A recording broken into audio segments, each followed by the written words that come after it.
Well, he was having one of those moments that no one likes to have, but many of us have had. It's that truthful, honest, reflective moment when you're standing and you're looking in the mirror, and the question comes to your heart and to your mind, who is this that is standing in front of me? Anybody had that moment? Where you're looking at it and you feel pretty vulnerable in those moments, but you look and you're like, who is that? I mean, we know that who's standing in front of us is me, but what we've become to realize is that the me that is standing before me is not the me that I thought it would be. Anybody been there? And there's this profound sense of discontinuity when that moment happens. A discontinuity between what had been hoped for, maybe this is what it could have been, and what actually is. So standing there in front of the mirror, he struggles for a moment because let's face it, he had not aged well.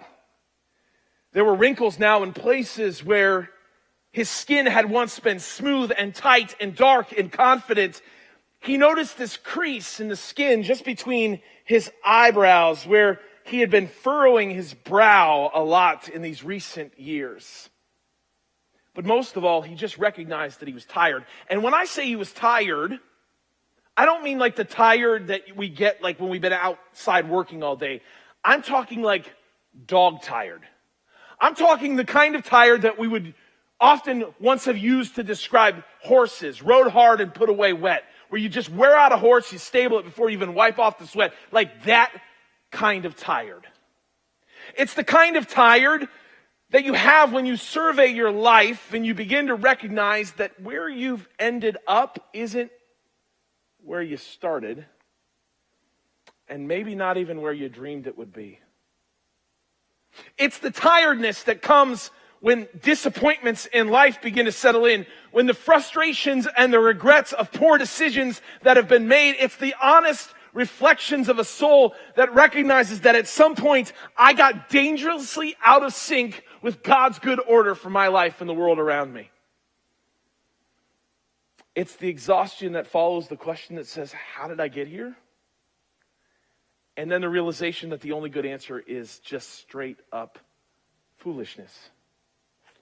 It's the exhaustion of standing there in the mirror and looking and realizing that unless something dramatic changes, this might not end well for me.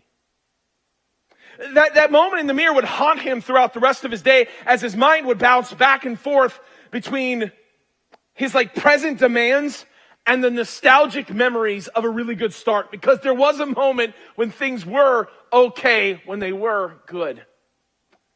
See, crowned in his 20s, Solomon had drawn his authority as the son of Israel's treasured King David. And that role in of itself was awesome. But early on, when he would receive that role, he would be so overcome by its weight. And God would meet him in a profound moment in 1 Kings chapter 3, in which God would speak to him in the city of Gibeon.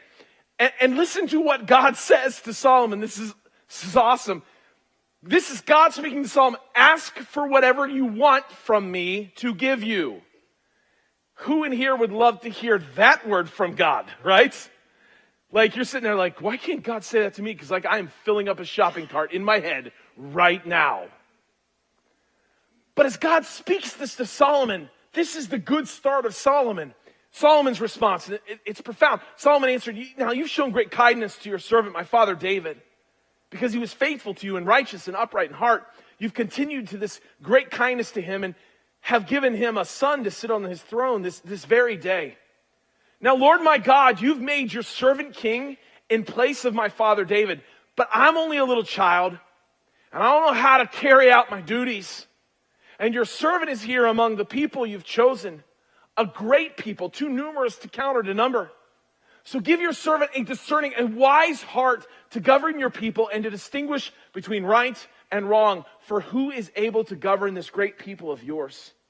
And there in this moment, Solomon is given an opportunity. Ask for whatever you want. And this is his I need wisdom moment that we talked about last week. A moment that he realized that in order to live and to choose well in this world, it would require him to align himself with God's good order in the world. That he would have to submit, and he would have to surrender, and he might even have to trust God with all of his heart and refuse in moments to lean on his own understanding, but in all of his ways acknowledge the Lord and trust that he would direct his path. And in that moment when Solomon cries out for that wisdom, God responds. And the response is equally beautiful. Since you've asked for this, and not for long life or wealth for yourself, nor have you asked for the death of your enemies, but for discernment and administering justice, I'll do what you've asked. I will give you a wise and discerning heart, so that there will never have been anyone like you, nor will there ever be. Moreover, I will give you what you have not asked for, both wealth and honor, so that in your lifetime you will have no equal among the kings. And for decades, this is how he's known. Wise King Solomon, the one who could have asked for the world, but received wisdom and got the world. It's a life that was marked in those early years by a flourishing of his own life and of his kingdom. But now his aged steps echoed through the halls of his recently built palace. And he felt the exhausting weight of every single step. What had started so well had become, in these final moments of his life, chaos in the palace, dissension amongst his closest advisors, and an onslaught of opposition from every different angle of his life. And he felt a lack of discernment, the inability to make sense of things. And it's like we talked about last week. The waves were coming so quickly, and the storms seemed to loom so large and long that there was just no ability to feel like he could steady the ship. But how does King Solomon go from this wise, blessed king to this haggardly tired, fretful old man? And the answer is quite simple. That at some point in his life, he was drawn away, drawn off course by the siren voice of folly. A voice that lures people away from the path of wisdom and into desolate, self-destructive lands of foolishness, only to leave the ship of their lives run aground on the rocky beds of missed opportunities and compulsive behaviors. And it's often only in those honest moments, those reflective moments, those moments in the mirror, that we stop long enough to recognize that what might have been has not been, and for no other reason but that we listen to the wrong voices. You know what a siren is, right? I'm not talking about like a woo siren. Different siren. The siren I'm talking about is an ancient mythical temptress. The one that calls out with this beautiful voice, leading the unsuspecting sailors away from their heading, leaving them perilously shipwrecked on the seashore. All right, anybody seen Oh Brother, Where Art Thou? Come on now. Somebody's seen it in here. Everett, Pete Hogwallop, Delmar O'Donnell, you know, these very simple crooks that were on the lam. They'd escaped jail and they were in search of hidden treasure. And these simple guys, they're driving down the road on this big adventure, and they stop the truck in the middle of the road because they hear something. And they jump out of the truck and they walk down to the creek. And there in the middle of the creek are these three beautiful women singing this alluring, captivating song. Go to sleep, little baby. Go to sleep, little baby. You and me and the devil make three. Don't need no ever-loving babe. They're a lot more alluring and captivating than me. But in that siren's voice, they're drawn off course, snookered by some corn whiskey, and run aground. And when they wake up, Pete's clothes are there, but Pete is missing because his life has now been shipwrecked and he has now been turned into the authorities. I love this movie because of its simplicity, but I really love this movie because it's really a satire on this classic ancient poem that many of you did not read in high school when you were supposed to. That's why you sat by the kid who did. Y'all remember the poem, right? Homer's Odyssey? You're like, oh, I remember failing that test. It's this classic ancient text that sort of takes you through this 10-year journey for its lead character, Odysseus, back from the Trojan War to his home in Ithaca. And on the journey, he's met by Circe, who begins to speak into Odysseus' life and begins to tell him of many of the obstacles that he would face along the journey home. One of those obstacles being the siren's call.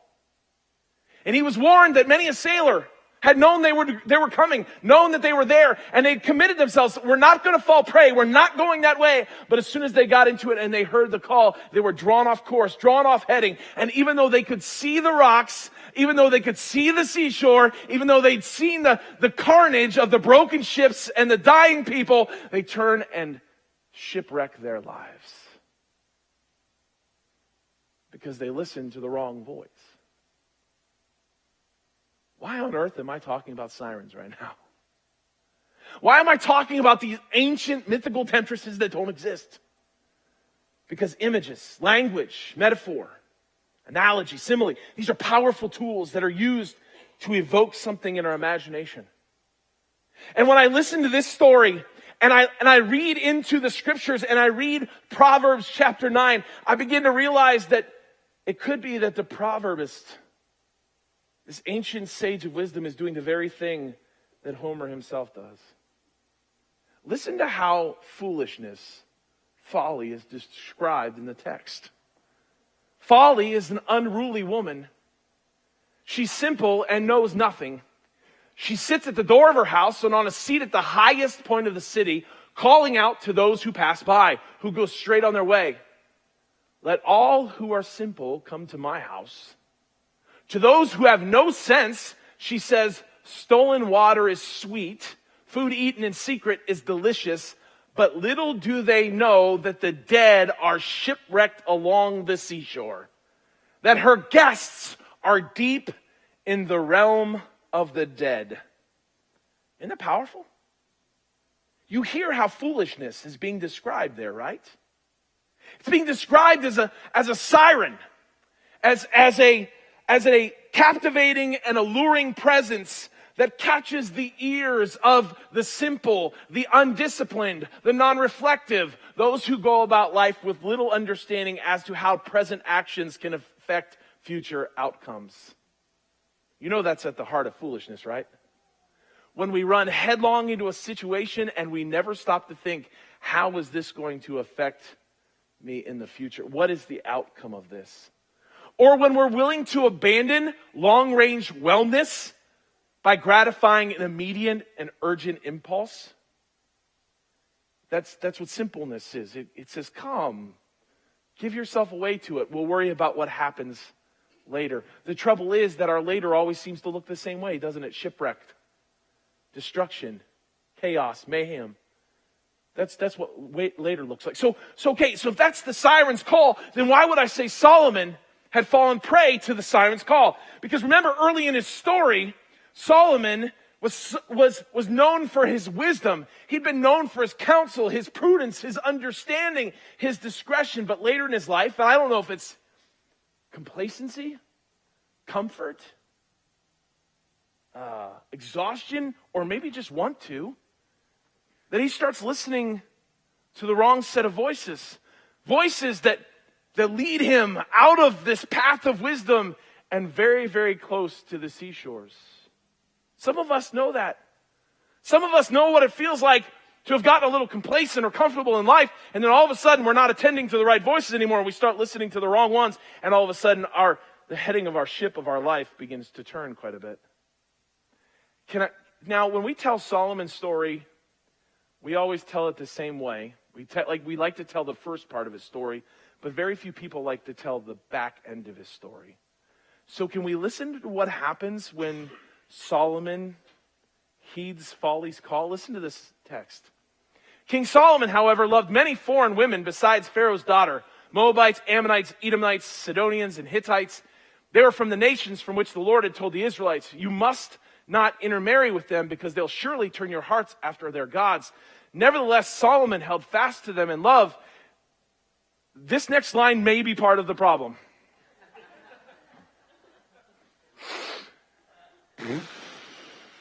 He had 700 wives of royal birth. That doesn't work. Let's throw that out there. 300 more concubines. What threw him off course? He was tired. Wore out. And it's only because the number of them. It has nothing to do with the fact that they're women. So, it's Father's Day. Give me a moment. Solomon grew old. His wives turned his heart after other gods, and his heart was not fully devoted to the Lord his God, and his heart of David, his father, had been. He followed Ashtoreth, the goddess of the Sidonians, and Moloch, the detestable god of the Ammonites. So Solomon did evil in the eyes of the Lord. He did not follow the Lord completely as David his father had done. Ultimately, his failure to live the path of wisdom, his assent to the voice of folly, leads to an entire division of his kingdom. Everything falls apart. And it's not just his life that's shipwrecked, it's everyone around him whose lives are shipwrecked. Which takes us back again to that point in the message where that we have that reflective moment where we're standing in front of a mirror and we're looking in and going, how did I get here? Like, what does this mean? What happened? And I guess the question I need to ask you is, how close are you to shipwreck right now? What voices are you listening to that have drawn you off course where you are beelining towards the rocky seashore? You can see it coming. You can see the carnage of the boats on the seashore, but you're still headed for it. How close are you to the shipwreck? So what's the option here? How does Odysseus, this great epic hero, avoid the siren's call? He hatched a plan. And in this plan, it's a great plan, he says, what I'm going to do is I'm going to melt wax and I'm going to put wax in the ears of my sailors so that they can't hear the siren's call and be driven off course. But he wanted to hear what folly sounded like, but didn't want to fall prey to it. So he said, I got a plan. Use ropes, tie me to the mast of the ship, and no matter how much I fight, no matter how badly I want to, don't let me loose until we're safely out of the distance of the sirens. So is that our only option? Again, metaphor, image, language is powerful. And as I read the way he handles the siren's call, I'm left going, you know what? To be honest with you, that's kind of been our response as Christians, as churches, that have been too often shaped by reactions of fear against folly's call. See, the church has too often said that the only way to deal with folly, the only way to deal with a potential shipwreck, is to recoil against anything that could draw us off course and run away from it as quickly as we can. Put wax in our ears, put fingers in our ears, it doesn't matter, but just go, no, I can't hear you, world. Or if that doesn't work, we got a better idea as churches. What we'll do is bind you by some restrictive measure or rule or regulation that says you can't, or God is going to smite you, so we'll make you fear something. And we're left asking the question, is that what this is? Too often as Christians, we've been told we've got to fear the siren. Fear the alluring, captivating presence. Fear folly's voice. And fear has kept us on our heels for too long, too often running away from the spaces and the places that need the light of Jesus. Too often allowing folly to do its work by taking us out of the game, by driving us into our holy huddles or into some sort of legalism or rule following. Christians have lived in a constant defensive measure against the siren, teaching one another we're just one note away from colliding ships constantly. And so churches become places where people hunker down, hoping that if we can just here wait long enough, the sirens will stop calling. And if that won't work, we know what we'll do. We'll legislate it. We'll put the right people in office, because then they'll tell the sirens that they can't call anymore. Can I let you in on something? The sirens have never stopped calling.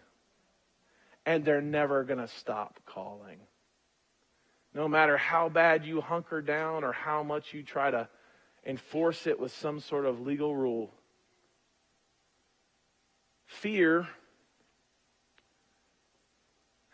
of folly drives Christians to faithless non-engagement with the world that so desperately needs it. We're scared. And so we're left asking the question,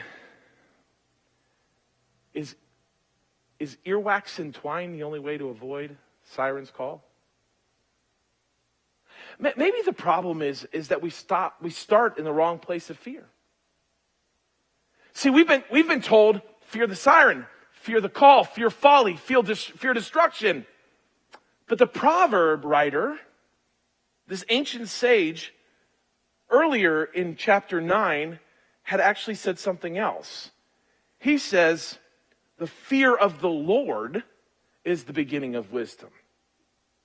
It's not the fear of folly that begins our journey of wisdom.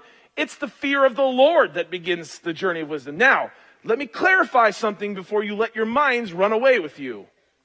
When I say fearing the Lord, I'm not saying walking around on eggshells or broken glass, waiting for some divine being to somehow thump you on the head at any given moment. Too often when we talk about the fear of God, that's what we do. We turn God into this angry, sort of unpredictable drunkard up in the sky that you never know how he's going to react at any given moment. That's not the fear of the Lord. The fear of the Lord is a healthy reverence, a deep and abiding sense of his awesomeness, of his majesty, of his power, of his presence, of a God that has made everything that is. You know what fear of the Lord is about? Proportion and perspective. It's about the realization that if God's everything, then forgive my English, I ain't. I ain't everything. Because God is. Which means in a world where there's constantly going to be waves and storms and sirens call, we serve a God who's already bigger than all of that. That's a healthy sense of the fear of the Lord. The wise begin their journey toward wisdom by recognizing that before us there's this awesome horizon of hope of God's future, always out there about the possibilities of what could be. And there's this steadfast, tried and true anchor of his faithfulness that will see us through whatever we go through. Remember how we defined wisdom last week? We said it's this. Wisdom is our heart's capacity to choose and live well amid a world that's constantly changing around us and where there's constantly sirens that are trying to draw you off course. Because we're playing the long game, we're always looking out to the horizon of hope, and we're always anchored in the faithfulness of God. Wisdom begins with a sense of proportion and perspective. When we recognize that there's no escape of the sirens, there's no holy huddle that is so protective against their call that we can avoid just by plugging our ears to shipwrecks that are coming. You know what wisdom actually believes? And I think this was probably one of the most liberating things for me in my journey. Wisdom believes that the voice of the one who gives wisdom is far more compelling than any siren's voice on the seashore. Let me say that again. Can I say that again? Wisdom believes that the one who has been speaking since the foundation of time is far more compelling in what he has to say and how he's calling us to it than anything that those sirens could ever sing from the seashore. I believe that with everything that is within me. And see, when that happens, wisdom moves us quickly from fear to love. No longer do I do what I do because I'm afraid of something. Now I do what I do because I am awestruck by the fact that the one who speaks the wisdom is so deeply in love with me, calling me, wooing me into this fullness of life that he has for me, that why would I go the way of the seashore when the horizon of hope is wide open to me?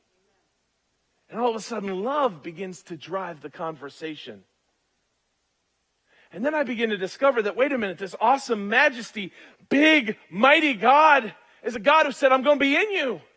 And then all of a sudden, one of Jesus' friends, John's words begin to make a whole lot more sense when he says, greater is he who is in you than any sirens calling from the seashore. Greater is he who is in you than he who is in the world. That's a good promise, right? See, that's what wisdom does.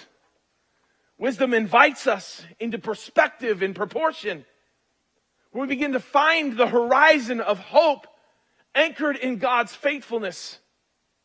And it becomes such a compelling voice as we attune and align our hearts to that voice day in and day out. We begin to discern what that voice of wisdom sounds like in every aspect of our lives. Because here's the beautiful thing. Do you know how wisdom is also portrayed in the scriptures? Chapter 8, which I'm not going to read to you today, but you need to go back to if you haven't read, is amazing at this. And then chapter 9, I only read you the back part of it. The beginning of chapter 9 does something powerful with wisdom. Check this out. Wisdom has built her house. She has set up its 7 pillars. She has prepared her meat and mixed her wine. She has also set her table. She has sent out her servants, and she calls from the highest point of the city, let all who are simple come to my house. To those who have no sense, she says, come, eat my food and drink the wine that I have mixed. Leave your simple ways and you'll live. Walk in the way of insight. Whoever corrects a mocker invites insults. Whoever rebukes the wicked incurs abuse. Do not rebuke mockers or they'll hate you, but rebuke the wise and they will love you. Instruct the wise and they will be wiser still. Teach the righteous and they'll add to their learning. The fear of the Lord is the beginning of wisdom, and knowledge of the Holy One is understanding. For through wisdom your days will be many. Your horizon of hope is wide open, and years will be added to your life. You will flourish. And if you're wise, your wisdom will reward you. If you're a mocker, you will suffer alone.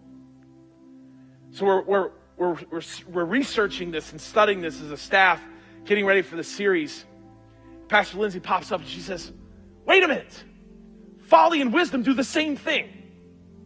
They're personified the same way in scriptures. They both speak, they both call. It's just that the outcomes are different. When we heed folly's call, there is one outcome. Destruction and rocky crags on a seashore that will claim your life and not think twice about it. There is not a siren in this world that has ever looked over the shipwreck of your life and gone, oh man, I feel bad for them. I sure thought that would work out differently for them. You know what the sirens do when you shipwreck your life? They go, got him. Awesome. That's the outcome. Regret, disappointment, exhaustion. The outcome of listening to wisdom is the flourishing and the abundance of life. It's a life that is well aligned with God's good order in this world. It's a life that believes that the way that God has wired this world to be is the best way to live. And it begins to attune its ear to wisdom's call each and every single day. You know what I love about wisdom's call? This is one of the best parts. As I've taken this journey, I've come to realize that the more my heart and my life becomes attuned to wisdom's call, the less I desire to listen to the sirens around me. In fact, the more that those sirens are just absolutely bracketed out. Like when I'm listening to wisdom's call and I know that the horizon of hope, the future before me is wide open and I've been anchored in the faithfulness of God, that siren will start chirping and I'll be like, why? Why would I go there? No, this is good. This is full. This is true. This is life. And there's a flourishing that happens. And then all of a sudden, you know what this gets really cool. Because then the word of wisdom becomes your constant companion. Wouldn't it be nice to call wisdom your companion? Did you know you can? Because you know what the scriptures tells us? That the she of wisdom actually becomes a he of Jesus. This is good. That the word of wisdom, the logos of God, actually takes up residence amongst us, puts on flesh. And now wisdom says, come, follow me. Come, walk with me. Come, watch me. Come, listen to me. And now all of a sudden, that word of wisdom is wrapped in flesh, and now I've got a heading. I got a heading because all I got to do is follow him. All I got to do is stay close to him, my constant companion. All I got to do is attune my heart, my ears to listen into the voice of Jesus speaking into my life. All of a sudden, I've got one that this is what wisdom looks like. And I'm going his way. Here's the crazy cool thing about this. In those moments when you get a little complacent and lethargic and comfortable, and you start going, oh, towards the seashore, there's this inner voice in you called Jesus that starts screaming at you. I don't know how yours sounds, but mine sounds, hey, knucklehead, where you going? So he's got to get my attention. I'm like, it was calling. Yeah, hey, can you step back for a moment? Do you see all those broken ships? Actually, Jeff, have you seen all the times you've run aground yourself? All the ships you parked right there on those rocks? You really want to go back to that? You remember how that worked out for you last time, right, Jeff? Right. Horizon of hope. Beautiful possibilities. I'm heading your way, God. And I changed course. Because I don't ever want to lose my constant companion of wisdom. I want to tune my heart. Listen well. So my question is to you, how close are you to a shipwreck? How close are you to the rocky crags of destruction? Maybe some of you are laying right now on those rocky crags and you're going, oh my gosh, how did I get here? You know, here's the beauty of the hope of the gospel of Jesus Christ. You don't have to stay there. Even if you've been shipwrecked, this is what redemption looks like. It says, why lay there any longer? Get up. Listen to the voice. Go a new course. And now you spend less time worrying about all the things that could have been had you gotten it right earlier, and all the things that could be on this wide open horizon of hope that is before you. And you can say, I get to go that way. Now I get to go that way. So some of you need to change course today. Some of you need to get up off the rocky seashore and listen to the voice of redemption that calls you forward. How close are you to a shipwreck? I want to invite my worship team to come out. And as they come out to play this beautiful song, I want to invite you to wrestle with this personally. To ask the question, what's drawing me off course right now? What voice am I listening to that is about what despair, what influence, what bit of my brokenness, what self-doubt? Anybody got some of that going on? You got some self-doubt, which is just giving yourself permission to not go the way of wisdom, to not heed the call of God. Some of y'all got some of that you got to deal with right now. Because that's the siren's voice trying to call you into quitting and giving up. The voice of wisdom will never call you to give up. The voice of wisdom will always say, get up, because I got you. So some of y'all, maybe it's me, just needs to hear that voice. Turn. So would you stand with me? We're going to give God a little bit of space here. Can you let this be your moment in the mirror? Look at yourself in the mirror, and if you're asking that question, how did I get here? The good thing is you don't have to remain here. You can go a different way. We're going to talk about that briefly in just a moment. Lord, in this moment, as we stand before the mirror of our lives and we see potentially the heading towards the rocky crags, I pray that you would speak into this moment.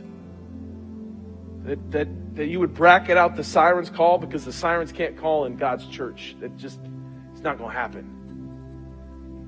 Your voice reigns loud in this place, not the siren. So just shut that junk out so we can hear you. Just show up and speak. And so, Lord, help us with that. In Jesus' name.